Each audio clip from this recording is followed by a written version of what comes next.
Be sure and tell them Large Marge sent ya.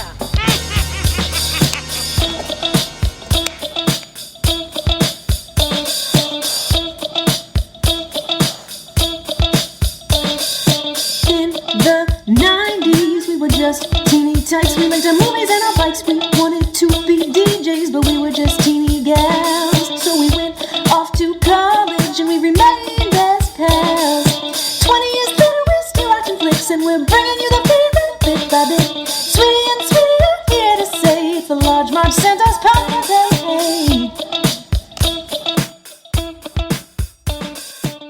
Hey, Hey guys, welcome to the Large Marge Santa's podcast, your favorite podcast where two sweetie sisters talk about their favorite flicks from childhood. I'm Sweetie with a Y. And I'm Sweetie with an IE. And it's still Christmas. Still fucking Christmas. Sweetie is wearing a Santa hat to get in the spirit. All right.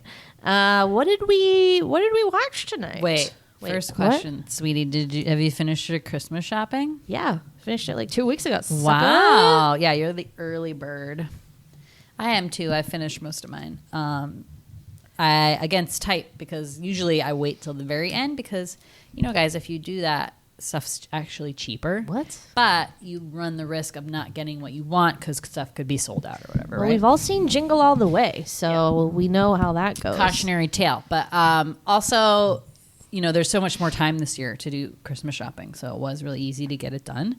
Because as soon as December hit, you're like, well, might as well go Christmas shopping.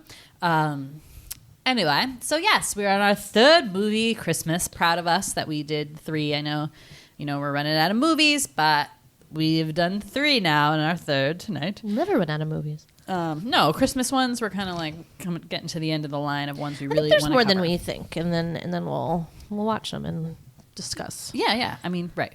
We're never going to run out. But this one is a Christmas movie to many, but a lot of people wouldn't think to include it if you don't know about this movie or were not introduced to it, you know, in the 80s or by your family, I'd say. We were latecomers to this film. We only saw it a couple years ago for the first time. Loved it. Thought it would be appropriate for the podcast. And even though it's not one that we grew up with as children because, like we said, just watched it a couple years ago, we fully give it the Sweetie stamp of approval. It is Die Hard. Die Hard. Wow. What an action-packed movie of thrills and excitement. There was at one point when like Sweetie and Sweetie Jimmy were like talking too loudly and I had to shush them because I was like trying to pay attention and like I was deeply engrossed in the film, even though I've seen it before. But guys, it's just like the best movie I've ever seen. Wow. Maybe? Question mark? I don't know. You were very engrossed with it I'm just today. throwing it out there. It's I just rarely like, saw you pick up your phone. it's just really smart. It is smart. And it just like has many layers, Very clever. many floors, we would say. Funny. And I just watched a Bob's Burgers parody kind of episode on this, so it was like really fun to realize all of that, all those jokes. So it was just a great time. It's a great romp. Yeah, it's fun and it makes me want to watch more action movies. I tend to have a good time watching them. I forget, like, now that I'm past my like Sweetie scary stage where I'm like scared of violence, you know, over that hump. A long way. I should really go back and watch them. And in the 80s, so this was from 1988. You really had a lot of those action franchises. Most of them, like, I want to say, like, buddy cop ones. So you had Lethal Weapon, you had 48 Hours, you had, like, Beverly Hills Cop, maybe. He's got a buddy in that? No, it's not. I don't know anything about that movie. You know, that kind of genre. And then you had, like, the Rambo, you know, 80s movies, too. But that kind of cop kind of set action one, pretty popular in the 80s. And I should revisit because, like I said, you know about them and know maybe who, like, stars in them, but don't know necessarily, like, the plot and everything. Was I aware of Die Hard when I was little? Yes. Here's why. I actually saw the third one at my friend Catherine Hurd's house. I believe that is Die Hard With a Vengeance? With a Vengeance, correct. And someone gets stabbed in the eye with an icicle. Oof. That's the perfect crime. It melts. I know. I was in my sweetie scared phase, and it was definitely like going like this and watching behind my, my hands. But I was just like, whoa! And like I felt so cool. I was probably in like 3rd or 4th grade. So yes, I knew of it, but never saw the original. And with all these action movies, there's like several sequels. So this one has 4, all various ways to Die Hard. And all along like the same plot. So you have Die Hard 2, Die Hard with a Vengeance, Live Free or Die Hard, and A Good Day to Die Hard. Yeah, Spanning from 1990, so this is 88, 1990, 95, 2007, and 2013. So they went for a while, all around John McClane in various hostage situations, it sounds like. So they kept that. Bad luck. Yeah. Or is that his job? I don't know. He's looking for those opportunities, or like, well, what? is it like a Murder She Wrote thing where you're like, oh, Right. okay, like why are Did you you always cause in it? these situations? Unbreakable? Where, Like you made the train crash. Well, or... it sounds like in the second one, Hans Gruber's brother or something is like involved. And it's a vengeance. Jeez, they have so many brothers. Yeah, it's it's like get over it. Just kidding. I would avenge your death, obviously. I know. I mean, he loved the Groob. Who doesn't? Okay, so Die Hard stars, as everyone knows, Bruce Willis. Bruce. I'll say I've never been attracted to Bruce Willis up until this moment right now. Totally. Agreed. And like I don't remember 100%. feeling that way when we watched this the first time. Although Sweetie and I both probably remembered 40% of the movie. Yeah, like for we were some like, reason. "Who's this guy in a limo?" I don't remember. We're like old ladies, like, "Who is this?" So I mean, we watched didn't it remember maybe anything. 4 years ago. I know it's just sad. that's It's like it is sad. memory I is don't a think it's that fleeting long. thing. But man, oof, yeah, I was Oh, yeah, attracted. I was totally. attracted. I And was like, it's- I wanted him to hold me in his bloody arms and kiss me like more than anything else in the world right now. Whoa. Totally. I mean, now the way we look at Bruce Willis with the no hair, I mean, he looked pretty good with hair, I will say. I'd still do him. With ball? I'd give it to him. Yeah. So Bruce Willis too, I find that like has such a fun personality that like it pairs so well with this action. He's excellent in this action wise. So prior to this movie, he only really had done comedies, and he was in the show Moonlighting, if you remember, with Sybil Shepherd. So that one, I do remember that show. Very charismatic, there's a very much like high flirtation, like sexual chemistry, sexual tension thing with that one, right? So he was very much like known for that.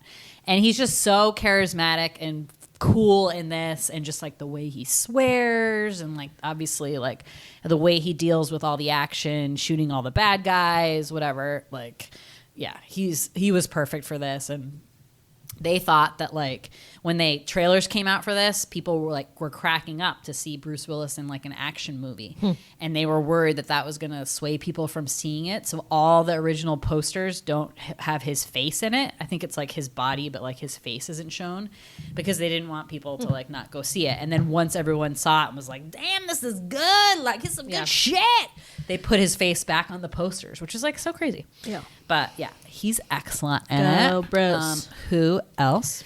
Alan Rickman. R.I.P. Forget sometimes that he I know. has since passed. I know. Very sad. Plays Hans Gruber with a questionable German accent of some kind. Pretty great role. Probably good. First film. his best. This was his first film, but he was like a theater actor. Theater and British TV, but this was his first. Oh my god, so good. film. And like he's definitely one of the most likable villains of all time, I think. And wow, just like comedic gold, really, all around. But a great villain too. Yeah. So good. You love him, you hate him. I mean, best kind of villain, right? If that's not Alan Rickman in a nutshell. Oh, totally. What is? Right, in like every role, right? Snape, hello. Reginald I love him. Vell Johnson as Sergeant Al something. Al Roberts? Not sure. Forget. Anyway, known to us 90s kids, it's Carl Winslow, the patriarch of the Winslow family from Family Matters. Love that bitch. I mean, again, that guy I just feel like has such good like comedic timing, and he just is like a cool guy. I don't know. He's a cool guy. Yeah. He's great. Love him. Just love him, and Bruce Willis's character and their interactions, and we'll talk about the end. But like, whew, It's the best part. best part, such good stuff. Really, really makes it. Bonnie Bedelia is the wife who. So I know her from that movie Switched at Birth. Do you remember I talked about this? This movie like haunted me of these babies who were like swapped in the hospital, and then like one had a heart defect and like died, but then the other one was with another family. And my God. Oh my God. So crazy. Wow. Anyway, so she's the mom in that. More importantly, her maiden name is Culkin, and she is the aunt of Macaulay and Kieran Culkin. I know. When I was reading her bio, it said her like maiden name. I'm like, that's weird. And then I read a little further down, and her brother is Macaulay and Kieran's brother, father. Sorry. Wow. Yeah. Crazy. Wild. Also featured in this is Alex Goodenough. We love him and know him as the guy in The Money Pit, the ex-husband of Shelley Long, who's like crazy. You looked up nothing else? I swear he was a guy in something else. And we're like, and that other movie. Like, I don't know. Maybe. No, I always think he's the Sneakers. The boyfriend in Ghostbusters 2. Like, she's dating like that cellist or whatever. Oh yeah. But I don't think it's him, right? No. Yeah. So I think that's sweetie confusion. Yeah. But he's very stunning looking, that guy. It's like a Fabio. Yeah, tall, the blonde, long blonde hair. I mean, Beefy. Yeah, totally tall, creepy. beefy, blonde, long. Paul Gleason is the chief of police, who is the principal from the Breakfast Club. Always a dick. Always a dick. Can't make him like a stern person. Got to make him a dick, you know? Imagine, like, what is your mind frame and how do you walk through life when you're like typecast and known and cashing your paychecks being like a dick? I mean, are those people, do you think in real life, actually like the nicest people you've ever met, and it's just like this really I would hope so, great but acting ability? Yeah, I mean, I would hope so, but like after a while you kind of like absorb these characters you become. He's probably, I don't know. I mean, he doesn't know who he is. has an asshole face too. It's not just he's the way he acts. He's probably an asshole. I think he's an asshole. Yeah. They're all assholes. They're all assholes. Yes, sir. Robert Davey from one of the jerky FBI guys from the Goonies, one of the Fratelli brothers, one of our favorite Scarfaces. One of our favorite Pockface actors. Yeah, always. Also from Goonies, Mary Ellen Trainor, the mom, is a newscaster in this. She's in everything. She probably has the most one-line bit parts of all the movies we've seen. Like 5-line. I bet she has the most Sweetie alumni appearances. Betty Spaghetti from League of Their Own, also known as Penny Marshall's daughter, if you remember. Yep, I remember. She is on the newscasting team too. Small bit part, comes and goes, but you're like, wait a minute. I think that's Betty Spaghetti. Vigo. I didn't write the guy's real name. It was complicated in Russian. But from Ghostbusters 2. Vigo the Carpathian. Vigo the Carpathian is in this. As one of the German terrorists. Fits right in. And I think that's it. The Ghostbusters, the Peckerhead guy from Ghostbusters is the newscaster. Yep. Wait, you already said that? Yeah, the main newscaster. Okay. Yeah. It's like, do we talk about newscasters? Yeah, Peck. Peck. Just a lot of people that you're like, hey, that guy, hey, that guy, hey, that guy. So it's a good time. Yep. The director is a fellow named John McTiernan, who did mostly action films I saw. So Predator. Have you ever seen that? Is that a horror movie? Technically? It was an action movie. I think it's an action movie. Okay. But it is like, it's like sci-fi. Furry aliens they're like against. Furry? I don't know. I'm just like visualizing something. Is it a furry alien? It's like he's like dreadlocks. It's like a giant alien with like heat vision. Okay. Yeah. Okay. Yeah. I wouldn't say furry. No, I don't know. I don't think that's right. Dreadlocks. He also did The Hunt for Red October and Last Action Hero. So a couple of his other ones seems to lean towards the action genre, as he should. Does an excellent job. Really, really loved it. What else? Yeah, I think that's all I have. That's it. Trivia. But yeah, let's get into it. Like we said, Christmas movie, because it takes place on Christmas Eve, guys. And there really is a lot of Christmas like imagery, let's say. But I think it did become a movie that I know a lot of kids like became their family traditions, and they like included as one of their top ones, which is fun when there's these like kind of offbeat ones, because you know, obviously the standard Christmas movie, like what's it about? So it's nice to have like other ones like kind of tossed in there. Kids would watch this, like people getting beat up and hung on Some chains are, like, and really bloody brave. feet. Yeah. I don't know. Who are these people? I don't know. Tell I've me. just heard it. You know, Seems like a guys, rumor. Whatever. Urban legend. Seems like hearsay. Nobody watched this growing up. Well, you know, we were watching like really inappropriate shit. I mean, this is really. I was thinking while watching it. It's not. I think a lot of action movies kind of do the thing where like a bunch of people get shot, but you don't see any blood. Yeah. But this is like pretty gory, and I like it because it's red, so it's like, oh yeah, total Christmas movie, because it's just like red color. I like how they play with the red imagery. But anyways, yeah, let's get into it. Okay. It's time for the sweetie synopsis. Yeah, Sweeties. yippee-ki-yay, motherfucker. I was like, John's Gruber. I already fucked it up. John McClane is a NYC cop who is traveling to LA. Unfortunately, has been invited, to the old estranged wife Christmas party situation. Not sure what really is going on here. There's some kind of history. He didn't like her working or something. I don't know. It seems stupid. But he's on his way to like toxic masculinity bullshit. He's on his way to like talk about things. I don't know. Seems like they kind of have an estranged marriage. She got this really good job at this Japanese technology company. Let's say it's in LA. She moves out there with the kids. He is a New York cop. Like, I'm a New York cop. There's thugs on the street. I gotta take care of them. There's a backlog, 20 files long. Who's gonna file my papers? Seems sketchy. I don't know why they couldn't make it work. Sounds like, and you do learn, I think, that he was a little bit intimidated by her career as it was taking off.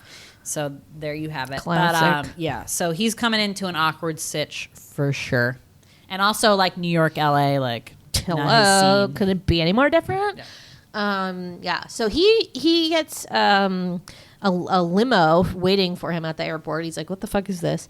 Meets his limo driver, Argyle, who's like, as best as I can tell, a 16-year-old kid who applied to an ad in a paper like, do you like talking to people? And then it was like, now you're going to be one of those annoying people on the street that ask people to make donations. Or a limo driver. And it's like, it's pretty funny. So they form a nice little like bond. He kind of tells them the sitch, like, I'm going to this Christmas. I'm gonna like what's going to happen at this Christmas party. I like how he rode in the front of the limo. He rode in the front because he was like, we're not. That I've never been in a limo. I've never been in a limo.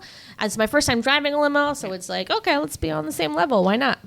So I love that relationship. And then Argyle's like, listen, why don't I wait here in the limo while you go? Like, call me if things are like okay and I can leave, or I'll just wait for you to come and take you wherever you want to go, like when it's over. What a guy! Because John doesn't even know, like, is he staying with his ex-wife? They haven't worked out literally what is this situation? Any details. No plans. No one's made so plans. So confusing. I'm jumping on a plane with a giant teddy bear, and I'll let you know like when I get there. Like, what is this? They have 2 kids, but it's like almost seems like, what is this relationship? It's definitely estranged. Strange.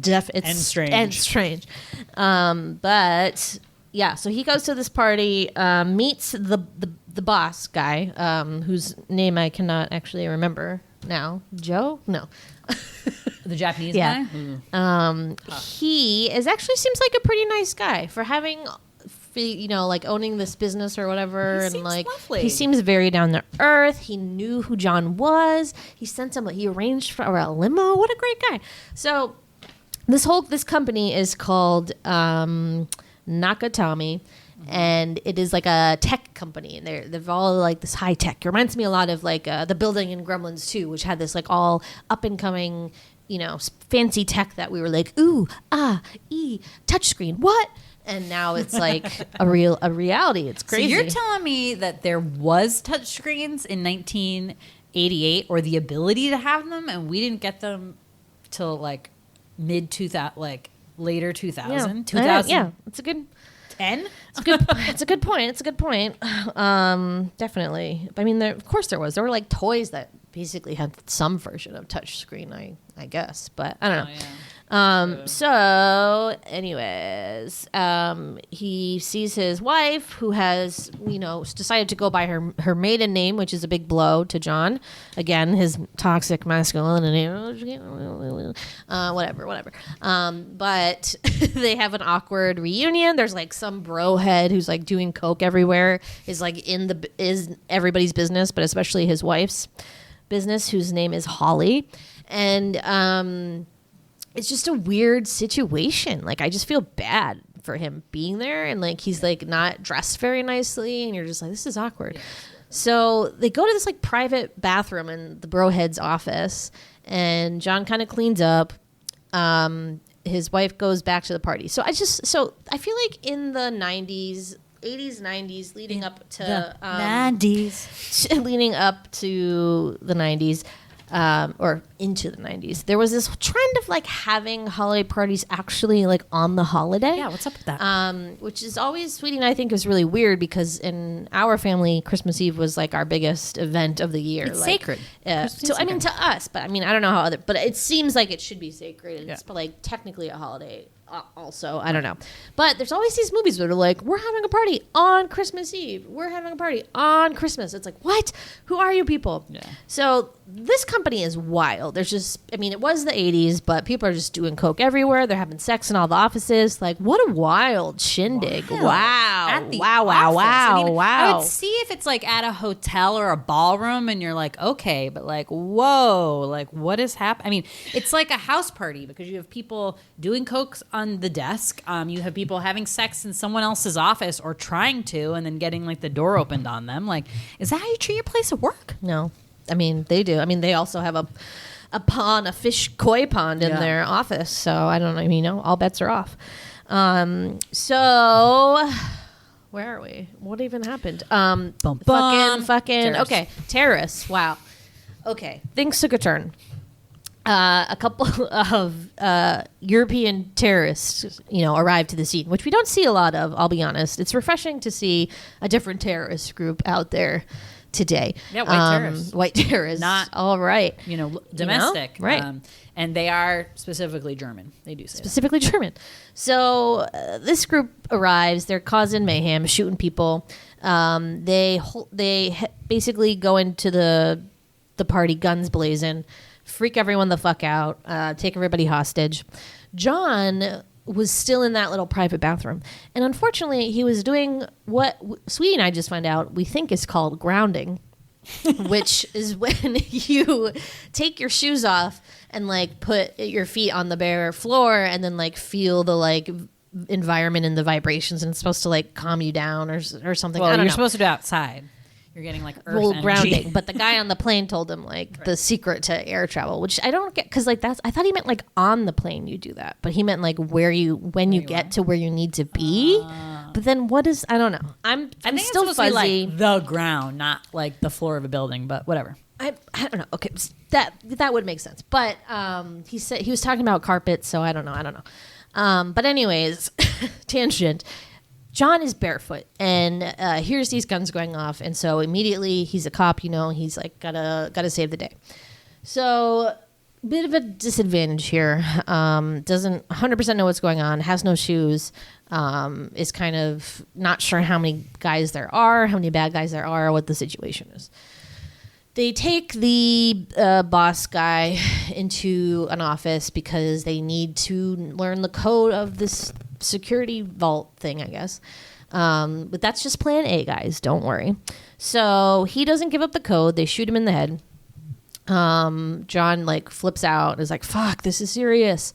So now he's like kind of into full gear. And is going to go... He goes through a lot of events. Should we? I mean, do we? I don't know if I can go in order of like what happened. It's just like a lot of shenanigans. Try to like guys. highlight the big. It's just shenanigans. So there's like C4 just like blown up casually. He like beats down or kills his first terrorist and then gets a cache of good supplies that he needs. A machine gun. Walkie-talkie. A walkie-talkie. And the bag. Does this one he gets the bag of C4? And the man purse of C4. He might not. No, he might get it when he kills the next bag. two guys. Oh, yeah, the next two guys. But the walkie-talkie is important. Very important. Very important. So he's a cop, so he knows like the emergency signal or whatever to use on the walkie, which is a signal only for emergencies. And he's like, I need help. There's a hostage. And they're like, sir, this is for emergencies. Like, what the fuck do you think this is? I still don't get it. I still don't get why they wouldn't. Like, nowadays, you accidentally butt dial 911 and you're like, oh, sorry, my kid had the phone and like farted. And then they're like, oh my God, are you okay? Are you okay? So maybe they learned their lesson from Die Hard. I don't know. But horrible, shoddy emergency assistance work in LA. Just in general, the police department in LA and the feds too are not represented not very well at all. Except Al there, Sergeant Al. But everyone else are pretty dumb and just don't seem to know how to do their job. I don't know. It was very weird.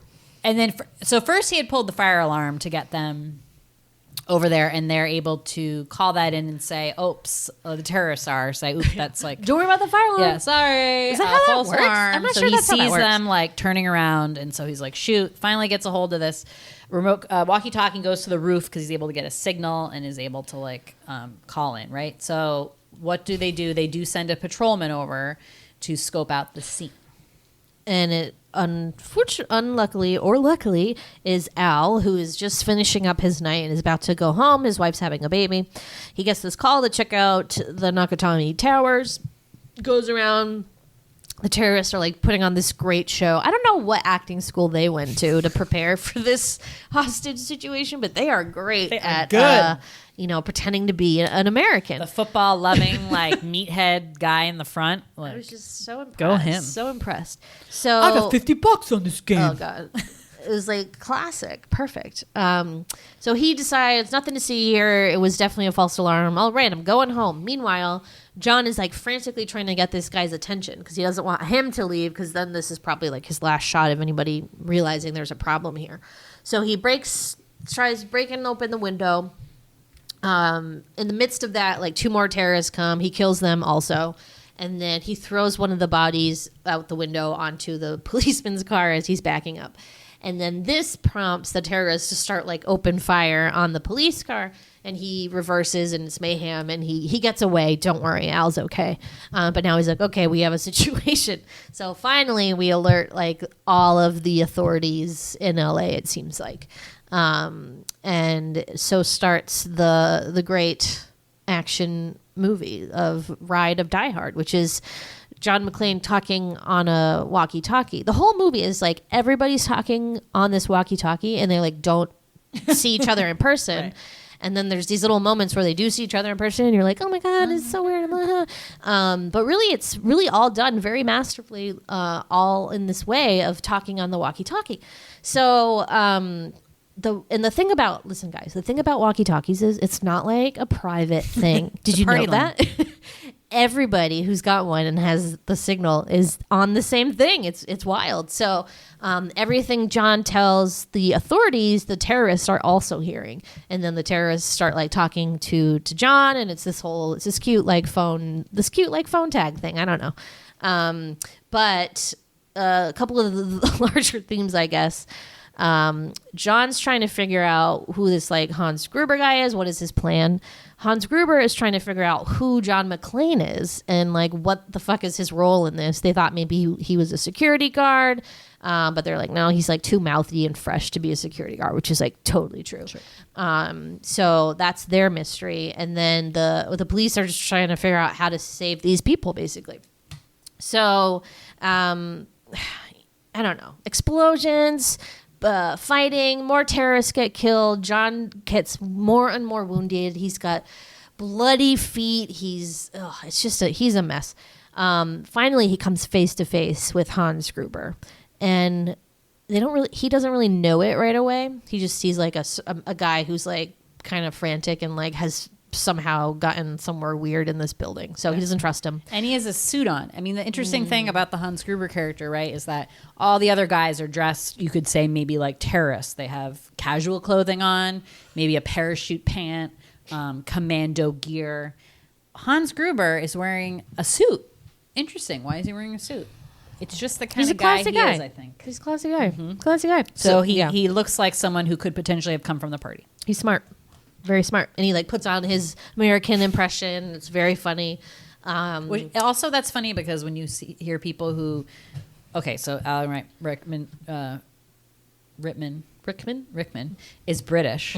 He was putting on a German accent, and then he had to put on an American one. Wow, Yeah, it got weird. It was very mixed up. It was at one mixed point. up. Very mixed up. Some words I didn't it was know. it seems like a combo of all three. Yeah, I had no idea what was happening. I'm like, is he drunk? And Was a party.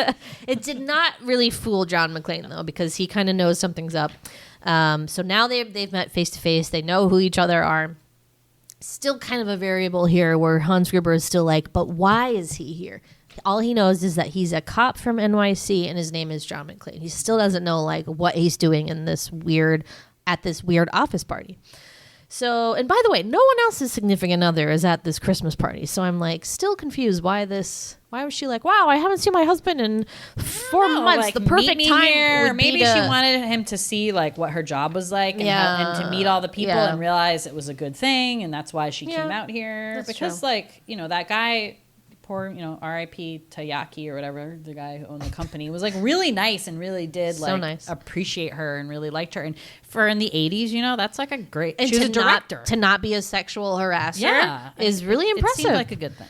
But yeah, and then so in the same time John doesn't really know what Hans Gruber is doing there either. So Yeah. you do come to find Still trying to out figure that that they're out. after there's a safe with $600 million hidden in Bear the building. bonds, they're called, or Yeah. something bonds, something Sweetie and I don't Yeah, care or who know knows? anything about. So they have some techie nerd guy working on like cracking the safe because they were trying to get the Right. codes in the beginning from the guy, but they didn't killed him. work. Plan And B, they didn't really crack need him. the safe. Yeah, so it took time because he was running codes or something. I don't know. So Blah, blah, they're blah. trying to open that safe. In the meantime, that they have this bag full. They have a bunch of C4 explosives and then detonators, which was in one of the bags of the terrorists that John killed. So he's running around with these detonators. So Hans Gruber goes up there to get the detonators. That's why they run into each other to begin with.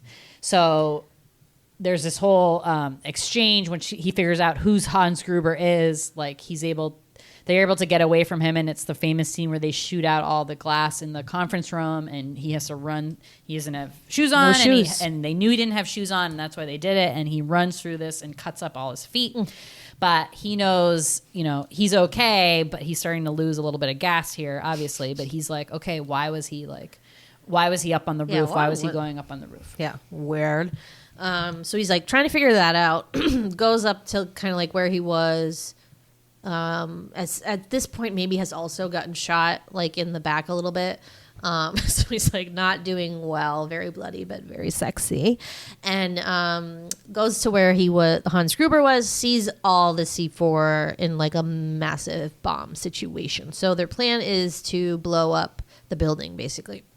And I guess John knows what that means, but I'm still like, what's happening?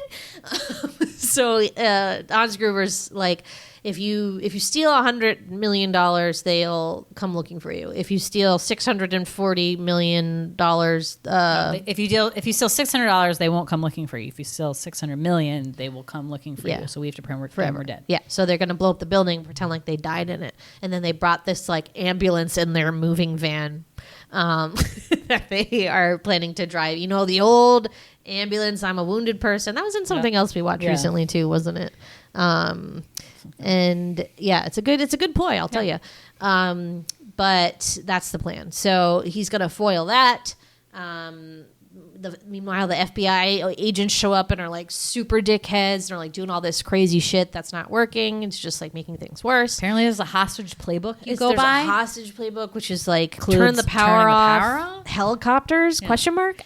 Right, helicopter. Well, they asked the hostages. The terrorists like what they want. So Hans Gruber, in a way to distract them, says, I want all these people released from jail who have connections to my organization, right? So they're like, sure, we'll do that. And then we'll get a helicopter to the roof and pick you up and you can go with them or something like that. I don't know. So they think like, I don't know. They're just, again, they very, law enforcement of all type are very dumb in this movie, except for obviously John And Al. So they just go along with it. So, and then they cut the power as part of this terrorist hostage protocol. But of course, that gives them exactly what they need because it shuts off the locks to the safe and they're able to get the money immediately. So it's like all stuff that they just completely worked against them, which was just stupid. Dummies.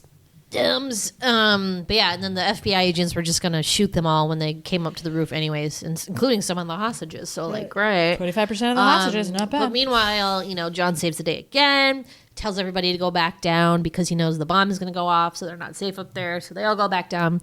Meanwhile, he's like, where's my wife? And they're like, she's in the vault. So at this point, Hans Gruber, because stupid cokehead douche loser is like, I've negotiated with Big 7 important people and I think I can handle terrorists. Okay. And goes to like, I mean, he's hyped up on coke. He's the worst. And basically, cat's out of the bag. I know John McClane, and that's how they found him out. But then the news guy who's like, needs a sensation news or whatever that's called. What's that called? Sensationalized news or something. I don't know. Sensation journalism. Where just like you're chasing after this story because you want the scoop and you want like the big headline news story or whatever. So he's like, okay. They find out where this family lives. They go to the house. They harass the poor nanny. Have an interview with the kids. And then Hans Gruber, the smart son of a bitch he is, remembers that he's seen those kids before, even though they look like every other kid in the world.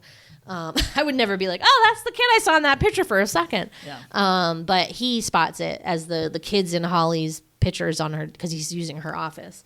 And he's like, who is in that picture with them? Fucking John McClane. So now he knows he can use like Holly like to his advantage. So kidnaps Holly, brings her into the vault, is going to take her with him, I guess, because he's going to use her as like or like John, like stop doing this or I'll kill her. One of those bullshit things. So bomb C4, FBI agents are dead. Big explosion. The people are okay though. He finds Holly and he's a genius. Okay. He sees a bunch of like Christmas packing tape, tapes a gun to his back, knows that he's going to have to give up his like rifle or whatever, machine gun. He only has 2 bullets left. And he only has 2 bullets left. So he tapes that other gun to his back and then like makes like he's surrendering and then like backs up and then like takes the gun out from there and shoots, boom, boom, 2 shots dead on in the head. Hans Gruber and the other guy. Who was the other guy? I forget. Well, he was originally the reception guy, the meathead reception guy. Yeah. I mean, I appreciated, again, his commitment to the part, to the American football part. But yeah, R.I.P. So bad guys are finally dead. Hans Gruber almost pulls Holly out the window, and then her Rolex slips off, which like cokehead bro had given her, I guess. So it was like, sucker. And Hans Gruber's dead, drops to his death. The nightmare is over. John McClane and Holly leave. Meanwhile, Argyle has also joined the fray. He'd been parked in the parking garage the whole time and decided to fight and help John. And he actually takes out the nerdy guy in the parking garage because he's driving the ambulance. Right. And then he picks up Holly and John just as if the party's over. Let's go home. And they're all back in love. And they're all back in love because, as we know from watching Speed, situations like this really, I mean, the sex must have been great that night. Can you imagine, like, they hadn't had sex with each other for a long time, and the adrenaline rush of that, like, and whoa. It's Christmas Eve. They're back with the family, like, whoa. And he does finally get to meet his buddy. And he finally meets Al, and they know it's each other from like far away. They like walk up, they're like cry. It's a great movie. We cried a little bit. We cried. We did our fake cry. It was really sweet though. But that's the movie. And like, sorry, worst Speedy synopsis ever. It's just really hard to tell the synopsis on this. Well, all the big action sequences kind of run together a bit, and the terrorists kind of all look alike. Nothing like really stands out. I mean, there's like the real famous one is the glass, him running like over the glass and then him removing the glass. That's kind of famous. There's actually one of my favorites was he finds that bag of C4 from one of the terrorists and then he straps it to a computer monitor and like a rolly chair and rolls it down the elevator shaft, the empty elevator shaft, and this huge fireball happens and like wipes out these two guys. It's pretty cool. Seemed really dangerous. It actually took out like an entire floor. It seemed like it took out the whole bottom floor. And I'm like, where's the parking? What would happen like to the rest of the building? That's what I'm saying. If a whole floor. That's what I'm like. I feel like the whole building would have just been gone. I don't know, but just suspension of. So that's crazy. There's a big fight scene with the tall blonde guy, Carl, who just like won't die. Literally, well, he killed his. John killed his brother, so he's very upset. Blah blah blah. So that's kind of a big kind of getting his ass kicked scene before he's able to kind of kill him by strangling. Basically using a heavy chain as like a rope and stringing him up and choking him to death. Oh my God, but don't worry. Yeah, don't worry. He comes back. Carl fucking comes back to life at the end when you think it's all over. And who should save the day but Al? And we didn't tell you this, but Al's has a history with shooting. I guess he shot a kid by accident and didn't go back really out in the field again. But he was driving a patrol car. Like, is that not the field? I don't get it. He still had a gun, but I guess it wasn't necessarily dealing with criminals. It's like a big deal for him. He's not gonna, shoot his gun again, is what he thinks. But he saves the day and kills Carl. Yeah. I can't believe Carl's alive. Like that is some bullshit. That was he was just like superhuman. I think. Whatever. Yeah, maybe he just had it was like a sleeper hold. There's that like sleeper hold. Yeah. Maybe the chains were the sleeper hold. I don't know. Yeah. But what a surprise! I forgot. I totally forgot that part happened, and I like screamed out loud, really loud. I did too. I was like, "Oh my God!" I mean, this movie's very memorable, so it's upsetting to me that I forgot so much of it. Right, that's what I'm saying. But I'm saying I hope I never forget it again. But if you think about it, like the reason we have such strong memories with all of these movies that we love is because we've seen them 100,000 million times. We've only seen this like one other time, so it's going to take a couple. It's going to take a couple watches for it to really solidify. Yeah, and like some scenes did come back to me. Yeah, I guess, but like I said, so the part when the Mr. Toyaki. Tagagi? Very sorry, sir. Gets shot. I do remember that and it is one that's known that kind of throws people off a little bit because it happens very quick and you don't think they're going to do it. Because they're kind of using him to get the password and then he's like, well, I'm not going to give it to you. And okay, bye. Yeah, you can kill me if you want. And he's like, fine, boom. So it happens so quick, it's really off-putting and it's really well done, I'd say, because you don't, it's mostly you see it from the back and like blood splatter and like a giant piece of brain. So it's not as my like sweetie uncomfortableness of people being shot in the head, my least favorite form of violence. It's like when you can like see it face full on that I get uncomfortable. This didn't make you uncomfortable? No. Really? Because you don't really see. Yeah, but you see the after. I mean, I just thought that's what... It doesn't bother me because I know it's just like a blood bag. Okay. Anyways, but still like pretty stunning. I just want you to know that like when people, I know I've told you this before, but like in movies when people get shot in the head, their heads don't really explode. I know. That's what I think is going to happen. That's not what I know. They just die. I know. There's like one blood trickle. Yeah, I don't know why. That is just for some reason the worst sweet kind of violence to me. So yeah, I remember that part, and I did remember like the bloody feet thing because again, that is like really painful and he's got really those bloody feet. And I forgot in that scene how he's really like the lowest of the low there, and there's that great moment between him and Al when Al's giving him like a pep talk and basically being like, hang in there, because he gets all emotional and he's telling him, find my wife, like I won't tell you your name, you can figure it out or whatever. And like I need her to hear all these things before I die because he really thinks he's gonna die. I mean, he's like losing blood by the pint here, and he knows he's in like a bad way. So that part's like pretty memorable, I will say. And I do remember the end when we that scene that we cried because we cried definitely the first time too. But other than that, Yeah. I was like really It was drawn like, blanks. Yeah, we were like, what? That's why we really had to pay attention because I feel like a lot of the movies we watch on this, I mean, we're paying attention, but I could, if we didn't watch it, I would be able to give like the same episode, maybe not as detailed synopsis, but I could do a pretty good job. Does it make you want to watch the sequels? Maybe. Yeah, I don't know. Only if there's like is Al in the sequel? I think he's in at least the second one. Okay, well, I'd consider it. What about Argyle? Like, these are just some questions I have because they're my favorite characters, and if they're not there, I don't know. Yeah, I guess the last one is something where like he goes to Russia and his son is like a CIA operative, and he's like helping him. Interesting. Yeah, you never meet the son in this. He's like exiled. He's napping. Like, like why even have? I two didn't even kids know if you're not going to show one. I know. Like why even have two kids? It was weird. For the sequel, they didn't realize was going to happen in 2019. Yeah. But what was he going to say? But yeah, I just really enjoyed it. And there's all these little touches, like, the guy tells him what to take off his shoes and walk around in the beginning. So that's why he's barefoot for the whole movie. Well, I'm going to call it good foreshadowing, right? So there's the use of foreshadowing in this and the way they use it, that if you paid attention and you know these little elements are going to come into play, or also like a little letting the audience in on things when like the characters don't know it. Like, I love that. Like when you figure out the gun taped behind his back, like you see him look at the tape. So you're like, okay, that's something's up with that. Something's up with that.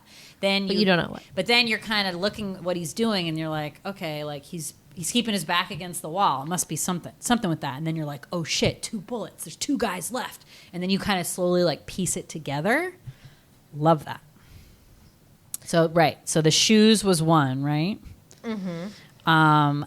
The wife, Holly, changing her to her maiden name works for her advantage at first, right? Because she's able to, the terrorists don't know that she's married. Right. Because she goes by Miss Gennaro at the company, and then her pictures are just her and her kids. And luckily, she was like kind of upset at him, or I forget. There's something she's like thinking about him, and she puts the one family picture of hers face down. Yeah. And then, so then the terrorists don't know when they're using her office, like they wouldn't make that connection. They do end up using that photo. It does come back to bite her, but at least initially, right? Well, yeah, not for a long, very end. Right. The Rolex, as you said, so they make a big deal of when he comes in the office, her coworker's like, show him the Rolex. Like she got a Rolex for doing really good on this one account or one deal that they had. And then that Rolex is what almost makes her like plummet to her death because Hans Gruber is like holding on to that when he is, hanging out the window. I feel like, okay, I've worn a couple watches in my life, and I'm not sure that like Rolexes like are that fancy that if somebody was grasping onto your wrist, it wouldn't come unbuckled on its own. Like those are pretty, from what I remember from watches, they can come off easily. I'm sure it's better with the Rolodex. I feel like that's wrong. Isn't Rolex? What? A Rolodex is like the thing of cards that used to have. No, that's why I was like, it seems wrong. They're crazy. They're like $25,000 watches. Well, then they better be insane, strong, and keep you, like whatever. But he probably could have sued them if she died. Yeah. Like I bet that would be a good case. You watch. I'd say like the whole character of the limo driver, how he's like, okay, I'm going to be in this parking garage. Everything happens for a reason. And he stays there and he's like hanging out in the car and drinking and playing loud music so he doesn't know what's happening. And then he's kind of stuck in that garage and then he's able to come to the rescue, right? Because he was like, they had that character like stick around. And then the Al Gunn speech. So they had the whole speech about him shooting the kid or whatever. And then he ends up like, coming back around and able to overcome that to kill that guy at the end. So it's like all of these little, I'm using the term foreshadowing. I don't know if that's correct. There's probably a movie term for it, right?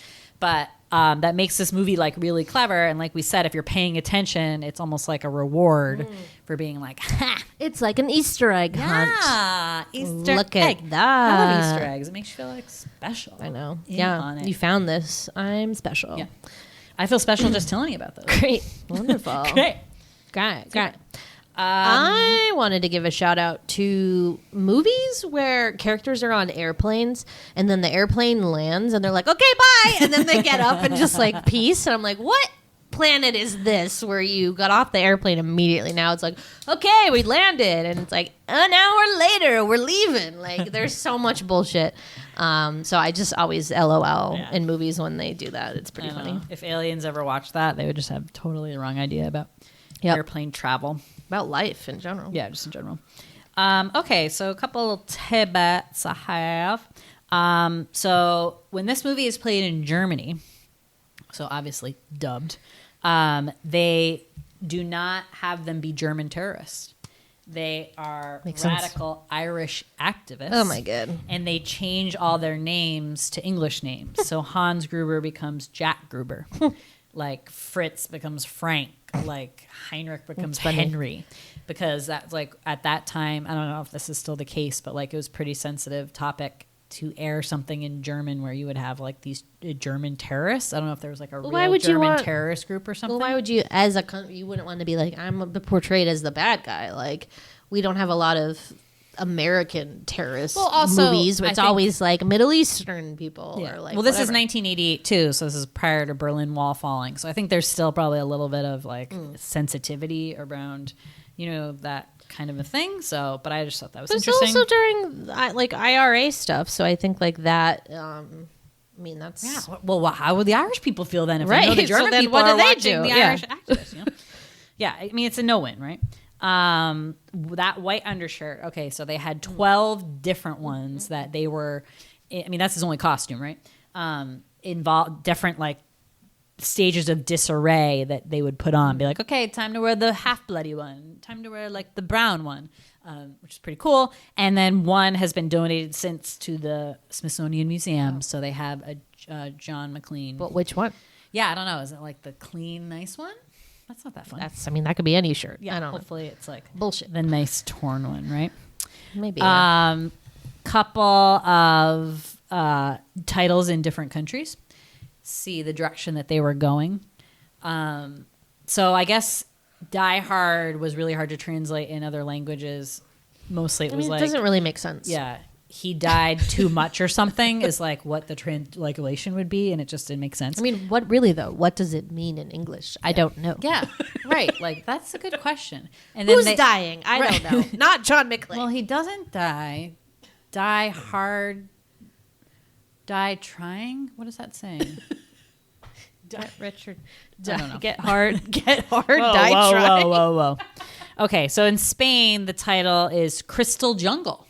Okay, must be has to do with the building and the glass. And everything, okay, right? Skyscraper. Yeah, and then along those same lines in Poland, it was the Glass Trap. So kind of all the take on I like because I was thinking this movie was a little bit like Mousetrap, the game, or like something where you're like trapped in a maze and you got to get out. There was a lot of broken, blown out glass. Wow, glass. A lot of the amount of destruction in this movie is sort of like. I hope they use the song "Walking on Broken Glass." What did we think?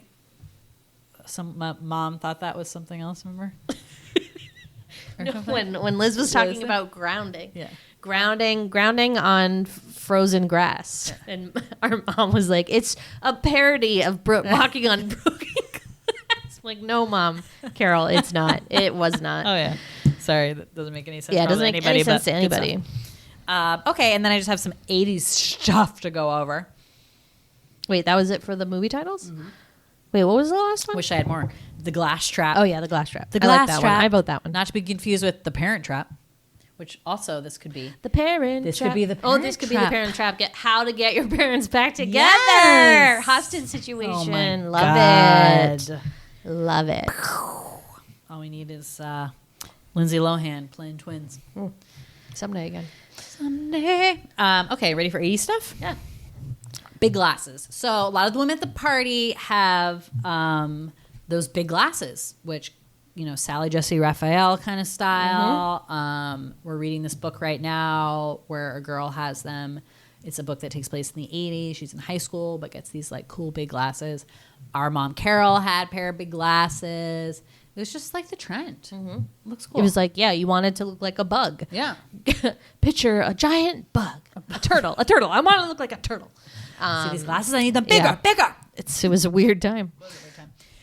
Bruce Willis with hair, as I said. Is it real? Real hair. Is this real hair? Yeah, I'm confused. 'Cause, Allegedly. how old do you think he is in this movie? I guess we could do the math, but I'm guessing I don't know. early 30s, maybe. I'd say late 30s, maybe. Oh, okay. Yeah, maybe I think he's one of those mid-30s, sneaky maybe. older people. Right. So you would have definitely. He was born in 1955. Okay, so he's 2 years younger than Mom. So 65 now. This movie came out in 88. Oh, Lord. So, well, let's see, 88. Mom was 30 in 53. So. I don't know why you always look at me 5 like I am years. helpful. Why don't you just do it? What is this? When is this movie? 35. Mom was 35. 33? 35. Mom was 35 in 88. And he's 2 years younger. Okay. So he was 33. 33. Okay. Mid 30s. I was right. Wow, that was really complicated. Crazy I'd math say problem. early 30s. I think it's early 30s. Yeah. Anyway, so if you have hair loss, I feel like you would have started losing your hair by then. Maybe it's not real. Maybe it wasn't real. Maybe it was plugs. Maybe it hasn't been real for a long time. Yeah, I mean, maybe And he was just afraid of living the lie. He didn't want to live the lie anymore. Yeah. So Well, it's when you're in Hollywood and you're like making, yeah. making bucks on your looks. I don't blame him. But yeah, what's like Bruce Willis been doing like lately? Yeah, I feel like he did the Die Hard again, the reboot, right? 2019, you said? No, 13 was the last one. Oh. They should do another one. I think I thought there was a rumor or something. I don't know. He's around. I don't know. He always pops up in like cute little cameos. He was in that like old people as spies movie, right? Red or something. Yeah. Him and Demi Moore are like friends, right? I They're think like so. in a good place. Seems like it. Yeah. I mean, they have children, like Rumor Willis, right? So yeah, I don't know. He's good people. Apparently, he was born in Germany. Wow. One of the trivia facts on IMDb was that he was actually more German than any of the German terrorists. He was born in Germany to his dad might have been American, but his mom was German, and his dad was in the military there or something. He was born in like West Germany. Interesting. Cocaine, so 80s, right? I mean, there's really not an 80s horror movie without cocaine. Right. Yeah. It's everywhere. Yeah. I mean, you're having parties, Just there was like Coke. There was, yeah. But like catered waiters, here's some Coke. And you know when they bring that douche guy a glass of Coke when he's like negotiating, people think like he had asked if they had any Coke and they brought him Coca-Cola. I get it. That joke never gets old. That's great. Love it. Rolexes. I feel like that's very like 80s Rolodexes? thing. Rolodexes are also a very 80s thing. Rolexes though, that was like such a sign of status. It still is, but I feel like it's not as like there's many other luxury watches now. I feel like Rolexes were like the one. I don't really care in the about 80s. watches. I just don't really care about watches. I don't. Who wears a watch? Who needs one now? No one needs Yeah. Hostage situations. So I said this is Sweetie. It might not be true, but I feel it in my gut that, and then maybe this is just a TV movie media thing, that there was like so many hostage crises in the like 80s and early 90s. Whether you're talking about airplanes, whether you're talking about buildings, like why don't we have hostage crises anymore?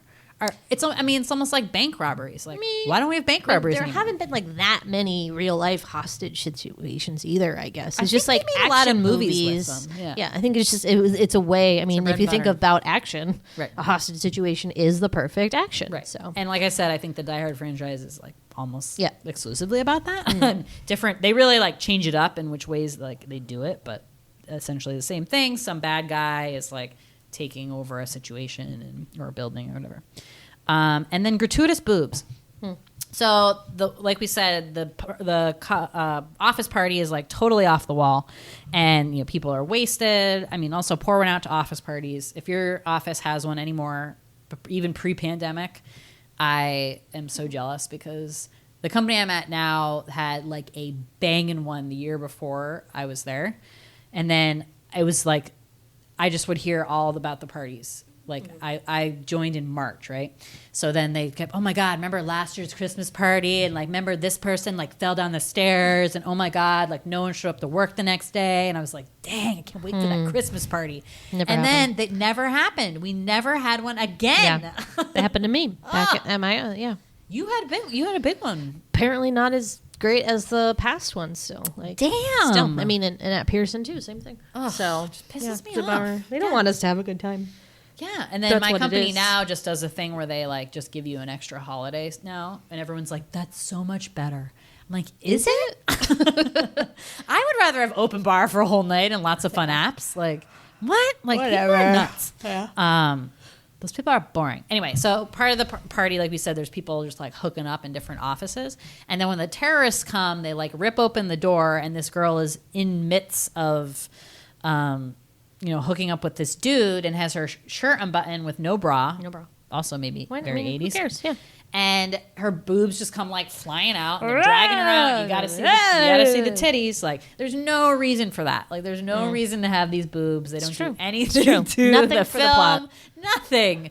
But it's an R-rated movie, so we can show boobs. So we Gotta will. give it to him. Give it to him. And I just love that. And then there's also like a scene where he was like looking out the window, and that some like naked woman across the way. Were you paying attention to that part? More people having sex? No, it was just a woman like stretching or doing something like across the way. Well, there was a poster. and It was like a didn't have- calendar with a naked woman. No, on I it. think it was across the way. There was actually like a woman naked.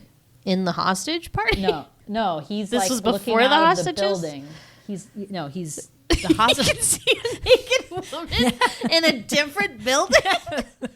I read it in the trivia because then they mentioned Sounds like the other rescuers one, down too. under. No, they mentioned the other one too and said those ladies were both Playboy models. Oh, huh. Yeah. Yeah, I don't remember that. That's the thing about gratuitous boobs. You blink and you miss them. You got to pay attention. I swear to God. She's pulling it up. I believe you. I'm just saying I don't remember that happening.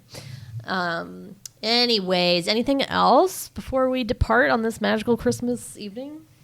Christmas cheer? No, but good movie. Available on HBO if you have it.